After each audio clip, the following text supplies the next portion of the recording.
வாகர்த்தா இவ சம்பிருத்தௌ வாகர்த்த பிரதிபத்தையே ஜெகத பிதரௌ வந்தே பார்வதி பரமேஸ்வரௌ. ஓம் நமச்சிவாய. மேன்மைகள் சைவ நீதி விளங்குக உலகமெல்லாம்.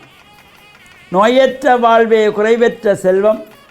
அந்த நோய் நொடிகள் இல்லாத வாழ்வை இந்த உலக மக்கள் எல்லோரும் வாழ வேண்டும் என்று கலியுகத்தின் காந்தமலை ஜோதியாகிய சபரிமலை சுவாமி ஐயப்பனுடைய திருவடிகளை சிறந்தாழ்த்தி டான் தமிழொலி ஓம் தொலைக்காட்சி நேயர்கள் அனைவருக்கும் சர்வதேச இந்து மத குறிப்பீடம் அகில இலங்கை சபரிமலை ஸ்ரீ சாஸ்தாபுரத்தின் சார்பில் இனிய வணக்கங்களும் நல்லாசிகளும்.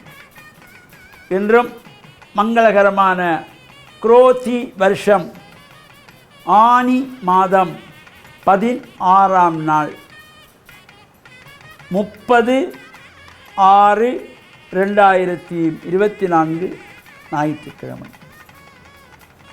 இன்று மலர்ந்திருக்கின்ற இன்றைய பொழுதும் நம் எல்லோருடைய வாழ்விலும் எல்லா விதமான சிறப்புகளும் வெற்றிகளும் கிடைக்க இறையருளும் குருவருளும் பூர்ணமாக நிறைய வேண்டும் என்று பிரார்த்தித்து இன்று பானுவாரம் என்கின்ற ஞாயிற்றுக்கிழமை. இந்த ஞாயிற்றுக்கிழமைகளிலே சூரிய பகவானுடைய வழிபாட்டுக்கு ஒரு சிறந்தது. காலையிலே சூரியன் உதிக்கின்ற பொழுது சூரிய நமஸ்காரம் செய்ய வேண்டும். அவ்வாறு சூரியன் உதிக்கின்ற பொழுது இந்த சூரிய நமஸ்காரம் செய்கின்றவர்களுக்கு நரம்பு சம்பந்தமான நோய்களிலிருந்து விடுபடக்கூடியதாக இருக்கும். முன்னைய காலத்திலே எல்லாம் இந்த சிறு குழந்தைகளை, பிறந்த குழந்தைகளை கூட உடம்பெல்லாம் எண்ணெய் பூசி வெறும் தரையிலே கிடத்தி விடுவார்கள் இந்த காலையிலே சூரியனுடைய ஒளிப்படுவதற்கு. அவ்வாறு ஒரு சிறப்பான நாள் இன்று ஞாயிற்றுக்கிழமை. நாம் ஆலயங்களில் சென்று நவக்கிரகங்களுடைய நடுநாயகமாக வீற்றிருக்கின்ற சூரிய பகவானுக்கு சிகப்பு பட்டு சாத்தி சிகப்பு மலர்களாலே அர்ச்சனை வழிபாடுகள் செய்கின்ற பொழுதிலும் எல்லா விதமான சிறப்புடன் கிடைக்கக்கூடியது.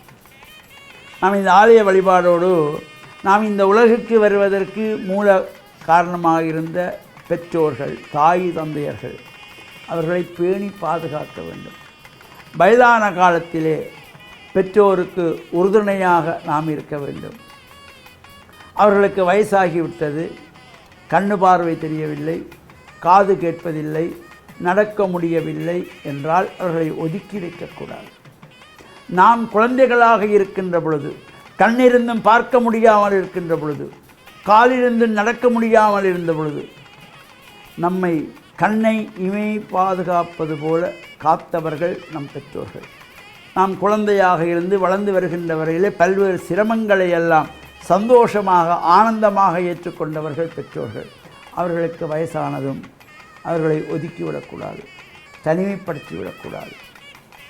எனவே அந்த பெற்றோர்களை யாரெல்லாம் பாதுகாக்கின்றார்களோ அந்த பிள்ளைகளுக்கு இறைவன் இறங்கி வந்து ஆசி வழங்குவானாம். அதனாலே தான் விநாயகப் பெருமானம், முருகப்பெருமானம் மாம்பழம் எனக்கு எனக்கு என்று வாதிட்ட பொழுது உலகம் என்றால் என்ன, தாய் தந்தையர் என்றால் என்ன என்று சபையிலே விநாயகப் பெருமான் கேட்ட பொழுது உலகம்தான் தாய் தந்தை, தாய் தந்தை தான் உலகம் என்பதை உணர்ந்து விநாயகப் பெருமான் தாய் தந்தையரை வலம் வந்து மாங்கனியை பெற்றுக்கொண்டார் என்பதையெல்லாம் நாங்கள் புராண கதைகள் மூலமாக அறிகிறோம். எனவே தாய் தந்தை தான் உலகம். அந்த பெற்றோர்கள் வயதான காலத்திலே அவர்கள் மனம் நோகாமல் பார்த்து கொள்ள வேண்டும். அவர்கள் இறந்த பின்பு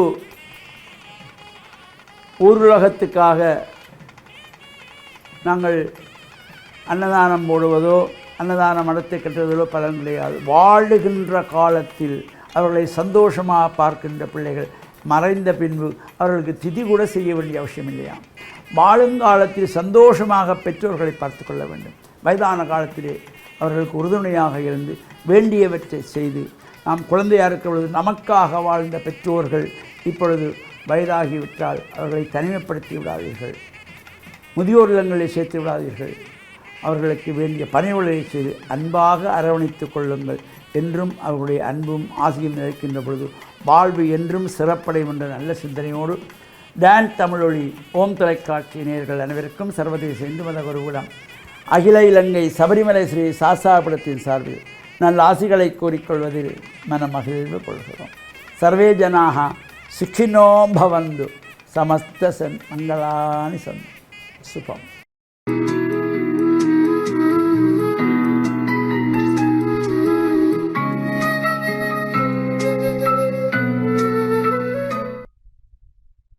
இறை இயேசுவில் என் அன்பு நெஞ்சங்களே, கிறிஸ்தவ நற்சிந்தனை வேளையிலே உங்களை சந்திப்பதிலே பெரும் மகிழ்வு கொள்கின்றேன்.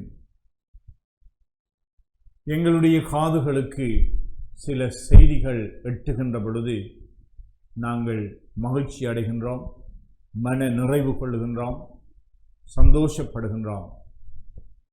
வேறு சில செய்திகள் எங்களுடைய காதுகளுக்கு வருகின்ற பொழுது நாங்கள் குழப்பம் அடைகின்றோம், கலங்குகின்றோம், கவலை உறுகின்றோம். இவ்வாறு ஏரோது மன்னன் அவன் இயேசுவை பற்றி கேள்விப்பட்ட பொழுது அவனுடைய உள்ளத்தில் குழப்பம் ஏற்பட்டது. ஏனென்றால் அவர் திருமுழுக்கு யோவானை சிரச்சேதம் செய்து அவரை கொன்றுவிட்டார். தன்னுடைய வாழ்வுக்கு ஒரு அச்சுறுத்தலாக இருந்த, மனச்சாட்சியாக செயல்பட்ட இந்த நல்ல மனிதனை, புனிதரை அவன் கொன்றுவிட்டான். ஆகையினாலே இனிமேல் தான் எப்படியும் வாழலாம் என்று நினைத்தவர் தன்னுடைய அதிகாரத்திற்கு, தன்னுடைய ஆணவத்திற்கு, தன்னுடைய தான் தோன்றித்தனமான வாழ்வுக்கு யாருமே இனிமேல் சவாலாக இருக்க மாட்டார்கள் என்று சம்மதமாக அவர் அமைதியாக இருக்கலாம் என்று சொல்லி விரும்பியிருந்தார். ஆனால் இயேசுவை பார்க்க வேண்டும் என்று விரும்புகின்றான். ஏனென்றால் இயேசுவினுடைய போதனைகளை கேட்க வேண்டும் என்பதற்காக அல்ல, இயேசுவினுடைய வழிகளிலே தானும் செல்ல வேண்டும் என்பதற்காக அல்ல, இந்த இயேசுவையும் ஒழித்து கட்ட வேண்டும்.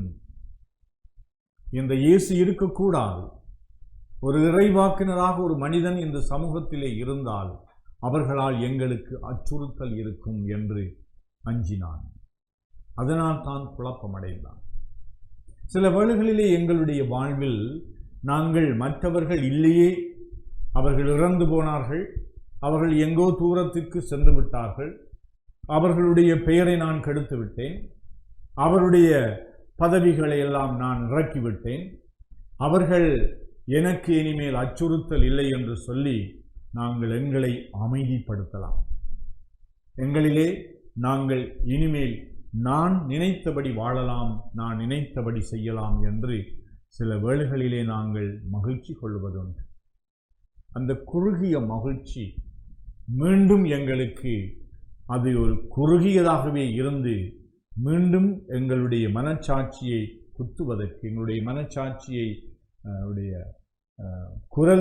குரலாக பலர் எங்களுடைய வாழ்க்கையில் மீண்டும் தோன்றலாம். இதெல்லாம் இறைவனுடைய வழிநடத்துதல்களாகும். இந்த இறைவன் மீண்டும் மீண்டும் எனக்கு ஏதோ ஒரு செய்தியை சொல்ல வருகின்றார், என்னை குழப்புவதற்காக அல்ல, என்னுடைய உண்மையான நிலையை நான் அறிந்து கொள்வதற்காக, நான் யார் என்று நான் அறிந்து கொள்வதற்காக இறைவன் பல மனிதர்களை எங்களிடம் அனுப்பலாம். சில மனிதர்கள் எங்களிடம் அவர்கள் தோன்றலாம், எங்களுடைய வாழ்க்கையிலே அவர்கள் இரண்டர கலக்கலாம், நாங்கள் அவர்கள் வேண்டாம் என்று நினைக்கலாம், ஆனால் அவர்கள் இருக்கின்றார்கள். எனவே கிறிஸ்து அவருடைய வாழ்வை கேள்விப்படுகின்ற இந்த ஏரோது மன்னன் அவன் குழம்பினான், கலக்கமுற்றான், அவரை காண வேண்டும் என்று விரும்பினான். ஆனால் அவனுடைய நோக்கம் பிழையானதாக இருந்தது. எங்களுடைய நோக்கம் எப்பொழுதும் இறைவனை நான் காண வேண்டும், இறை மனிதர்களை சந்திக்க வேண்டும், நல்ல மனிதர்கள் மனச்சாட்சிகளாக இருக்கின்றவர்களை நான் சந்திக்க வேண்டும், அவர்களால் என்னுடைய வாழ்வு வளம் பெற வேண்டும், நான் மனமாற்றம் அடைய வேண்டும், நான் அவர்களுடைய நன்மைத்தனத்தை பார்க்க வேண்டும் என்ற அந்த திறந்த மனநிலை எங்களுக்கு இருக்க வேண்டும். சில வேளைகளில் நாங்கள் ஏரோது அரசனை போன்று பெரிய அரசாட்சியிலே இருக்க தேவையில்லை.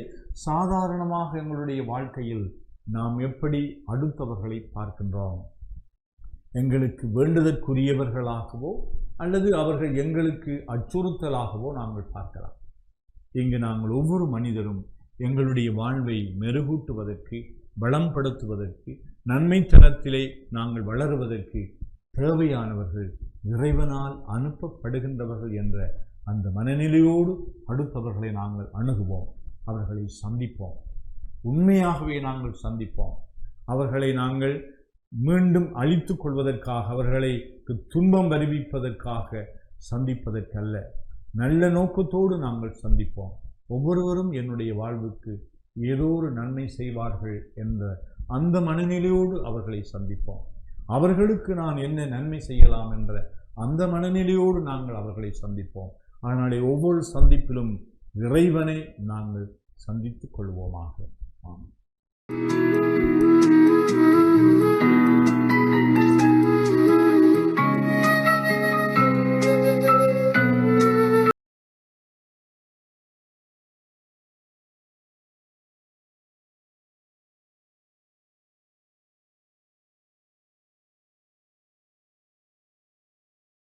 இஸ்லாமிய நற்சிந்தனையோடு இணைந்திருக்கக்கூடிய நேயர்கள் அனைவருக்கும் அஸ்ஸலாமு அலைக்கும் வரஹ்மத்துல்லாஹி வபரகாத்துஹு.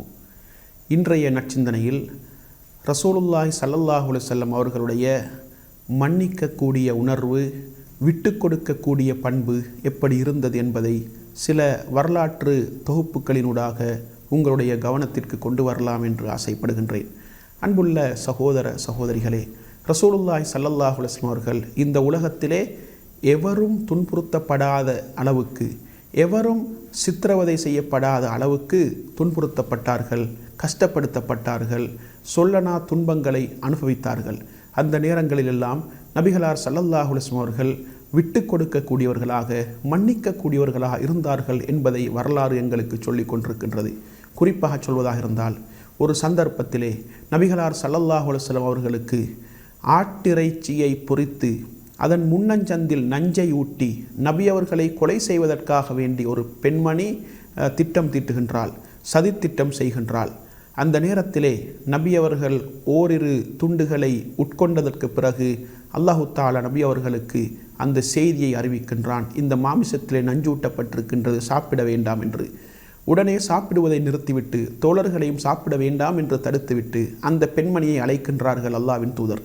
அழைத்து விசாரணை செய்கின்றார்கள். ஏன் இப்படி செய்தீர்கள் என்று கேட்ட நேரத்திலே அந்த பெண்மணி அரத்து கத்தலக்க, உங்களை கொலை செய்வதற்கு நான் விரும்பினேன், அதனால்தான் இந்த வேலையை செய்தேன் என்று சொல்லுகின்றார்கள். அந்த நேரத்தில் நபி அவர்களோடு படை தளபதிகள் கூட இருக்கின்றார்கள். நபி அவர்கள் ஒரு சைக்கினை செய்திருந்தால் போதும் அந்த பெண்ணை கொலை செய்திருப்பார்கள். அப்படி இருந்தும் கூட சஹாபாக்கள் கேட்கின்றார்கள், அல்லாஹ்வின் தூதரே, அந்த பெண்ணை நாங்கள் கொலை செய்து விடட்டுமா? உங்களை கொலை செய்வதற்கு சதித்திட்டம் செய்த இந்த பெண்ணை நாங்கள் கொலை செய்து விடட்டுமா என்று கேட்ட நேரத்திலே நபிகளார் ஸல்லல்லாஹு அலைஹி வஸல்லம் அவர்கள் இல்லை, விட்டு விடுங்கள் என்று சொன்னார்கள். இந்த அளவுக்கு எதிரிகளை கூட பழிவாங்குகின்ற அந்த வாய்ப்பு தன்னுடைய கையில் இருக்கின்ற நேரத்திலும் கூட நபி அவர்கள் மன்னித்தார்கள் என்ற வரலாறு இந்த இஸ்லாத்திலே சொல்லப்பட்டிருக்கின்றது என்றால், இந்த அளவுக்கு எதிரிகளை கூட மன்னிக்கக்கூடியவர்களாக இருந்தார்கள். அது மாத்திரமின்றி நபிகளார் ஸல்லல்லாஹு அலைஹி வஸல்லம் அவர்கள் அன்று சாப்பிட்ட அந்த மாமிச துண்டுகள் தான் அவருக்கு மரண தருவாயிலே அவரை மிகவும் வேதனைப்படுத்தியது என்பதை ஹதீஸ்கள் எங்களுக்கு சொல்லிக் கொண்டிருக்கின்றன. அப்படியென்றால் நபி அவர்கள் மரணிப்பதற்கே காரணமாக இருந்த எதிரிகளை கூட மன்னித்த வரலாறுகள் இஸ்லாத்திலே இருக்கின்றது.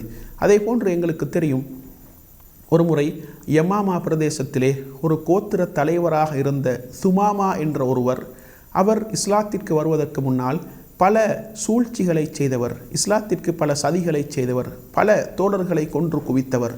அப்படிப்பட்ட அநியாயங்களை செய்த ஒருவர் கைதியாக பிடித்து வரப்பட்டு மஸ்ஜிது நபவியின் தூணிலே கட்டப்பட்டு வைக்கப்பட்டிருக்கின்றார். அந்த நேரத்திலே நபி அவர்கள் முதல் நாள் அவரிடத்திலே வந்து அந்த தோழரை பார்த்து, சுமாமாவே, உங்களிடத்திலே என்ன இருக்கின்றது, நீங்கள் என்ன சொல்லுகிறீர்கள் என்று கேட்ட நேரத்திலே, என்னிடத்தில் ஒரு நல்ல செய்தி இருக்கின்றது, நீங்கள் என்னை மன்னித்தால் நன்றி உள்ளவனாக நான் இருப்பேன், நீங்கள் என்னை கொலை செய்தால் நான் கொலை செய்யப்படுவதற்கும் தகுதியானவன், உங்களுக்கு பொருளாதாரம் வேண்டுமென்றால் கேளுங்கள், தருகின்றேன் என்று சொல்லுகின்றார்கள். நபி அவர்கள் மௌனமாக சென்று விடுகின்றார்கள். இரண்டாவது நாளும் வந்து அதே கேள்வி, சுமாமாவே உம்மிடத்தில் என்ன இருக்கின்றது என்று கேட்ட நேரத்தில் அதே பதிலை அந்த தோழர் சொல்லுகின்றார். என்னிடத்தில் ஒரு நல்ல செய்தி இருக்கின்றது, நீங்கள் என்னை மன்னித்தால் நன்றியுள்ளவனாக நான் இருப்பேன், என்னை கொலை செய்தால் நான் கொலை செய்யப்படுவதற்கும் தகுதியானவன், உங்களுக்கு பொருளாதாரம் வேண்டுமென்றால் கேளுங்கள், அள்ளி தருகின்றேன் என்று சொல்லுகின்றார்கள். நபி அவர்கள் மௌனமாக சென்று விடுகின்றார்கள். மூன்றாவது நாளும் வந்து அதே கேள்வி, அதே பதில். அதற்கு பிறகு நபி அவர்கள் தோழர்களை பார்த்து சொல்கின்றார்கள். நபி அவருடைய உத்தரவை எதிர்பார்த்து கொண்டிருந்த தோழர்கள், எப்படிப்பட்ட உத்தரவு என்றால் சுமாமாவை கொலை செய்யுங்கள் என்று நபி அவர்கள் எங்கே சொல்லுகின்றார்கள் என்பதை எதிர்பார்த்து கொண்டிருந்த தோழர்களை பார்த்து நபி அவர்கள் எதிர்பாராத ஒரு வார்த்தையை, உத்தரவை பிறப்பிக்கின்றார்கள். எப்படி? அத்துலைக்கு சுமாமாவை விடுதலை செய்யுங்கள் என்று சொல்லுகின்றார்கள். ஆச்சரியத்தோடு, நபிகளாருடைய கட்டளை அல்லவா, அதை நடைமுறைப்படுத்த வேண்டும் என்ற அந்த உணர்வோடு விடுதலை செய்கின்றார்கள். அந்த சுமாமா என்ற தோழர் உடனே குளித்துவிட்டு வந்து நபிகளாருடைய கையை பிடித்து அஷ்ஹது அல்லா இலாஹ இல்லல்லாஹ் வ அஷ்ஹது அன்னக ரசூலுல்லாஹ், அல்லாவை தவிர வேறு கடவுள் இல்லை, நீங்கள் அல்லாஹ்வுடைய தூதர் என்று நான் சாட்சி சொல்கின்றேன் என்று சொல்லி இஸ்லாத்தை ஏற்றுக்கொள்கின்றார்கள். நபி அவர்களை பார்த்து சொல்கின்றார்கள், இந்த உலகத்திலேயே நான் வெறுக்கக்கூடிய மார்க்கமாக இஸ்லாம் இருந்தது, ஆனால் இன்று முதல் நான் நேசிக்கக்கூடிய மார்க்கம் இஸ்லாம். உலகத்திலேயே நான் வெறுக்கக்கூடிய பூமியாக இந்த மதீனத்து பூமி இருந்தது, ஆனால் இன்று முதல் நான் நேசிக்கக்கூடிய பூமி இந்த மதீனத்து பூமி. உலகத்திலேயே நான் வெறுக்கக்கூடிய முகமாக இருந்தது உங்களுடைய முகம், ஆனால் இன்று முதல் நான் நேசிக்கும் முகம் உங்களுடைய முகம்தான் என்று நபி அவர்களை பார்த்து சொல்லுகின்றார்கள். எனவே இப்படி பலரை இஸ்லாத்தின் பால் கவர்ந்தது நபிகளாருடைய மன்னிக்கக்கூடிய கொள்கை, விட்டு கொடுக்கக்கூடிய அந்த கோட்பாடு என்பதை இஸ்லாம் சொல்லுகின்றது. எனவே மன்னிக்கக்கூடியவராக, எதிரிகளை கூட மன்னிக்கக்கூடிய அந்த பண்பு நபிகளாருடைய வாழ்க்கையை அலங்கரித்த பண்பு. எனவே மன்னிக்கக்கூடியவர்களாக, விட்டு கொடுக்கக்கூடியவர்களாக இந்த உலகத்திலே வாழ்ந்து உண்மையான முஸ்லீம்களாக மாறுவதற்கு வல்லவன் ரஹ்மான் எனக்கும் உங்கள் அனைவருக்கும் துணை புரிவானாக. வாஹ்ரு தஅவானா அனில் ஹம்து